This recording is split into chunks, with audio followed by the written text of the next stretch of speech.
தன்னோட ஹஸ்பண்ட் எந்த சம்பவமும் பண்ணாததுனால இன்னொருத்தர் மேல இந்த பொண்ணுக்கு ஆசை வருது.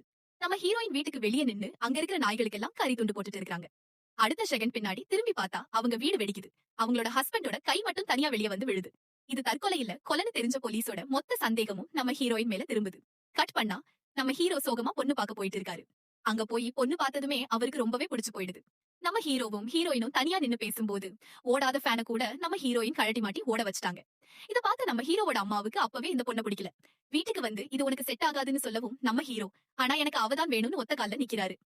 ஒரு வழியா கல்யாணம் ரொம்பவே நல்லபடியா முடியுது. வீட்டுக்கு போய் அன்னைக்கு ராத்திரி நெருக்கமா ஆகுற நேரத்துல தரமா சம்பவம் பண்ணலாம்னு நம்ம ஹீரோயின் நினைச்சா. டயர்டா இருக்கு தூங்குவோம்னு சொல்லி நம்ம ஹீரோவும் தூங்கிறாரு. அடுத்த நாள் காலையில அவங்க வீட்ல வழக்கம் போல லேட்டா எழுந்திருக்காங்க. இத பார்த்த மாமியாரும் போய் சமைச்சிட்டு வான்னு சொன்னா நம்ம ஹீரோயினுக்கு காஃபி கூட போட தெரியாது. அடுத்த நாளாச்சும் கட்டிலில ஒன்னா இருக்கலாம்னு சொல்லிட்டு அப்படி இப்படி ட்ரெஸ் பண்ணிட்டு நிக்கிறாங்க. ஆனாலும் நம்ம ஹீரோவுக்கு பயமா தான் இருக்கு, எதுவுமே நடக்கல.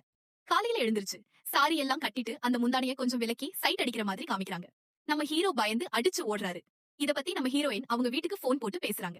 நம்ம ஹீரோவுக்கு மூடு வர மாட்டேங்குது. அப்படியே ஓடி பிடிச்சு விளையாட ஆரம்பிச்சாலும் ஒரு நிமிஷத்துல பிபி ஓவர்லோட் ஆகி புசுன்னு போயிருதுன்னு சொல்லவும் இத எல்லாத்தையும் அந்த சைடுல நின்னு நம்ம ஹீரோ கேட்டுடுறாரு. அன்னையில இருந்து நம்ம ஹீரோயினோட பேசுறதுல இருந்து எல்லாத்தையுமே அவாய்ட் பண்ண ஆரம்பிக்கிறாரு. இந்த சமயத்துல தான் நம்ம ஹீரோவோட கசின்னு சொல்லி ஒருத்தர் வந்து இறங்குறாரு. அவருக்கு நம்ம ஹீரோயினை பார்த்ததுமே ரொம்பவே பிடிச்சு போயிடுது.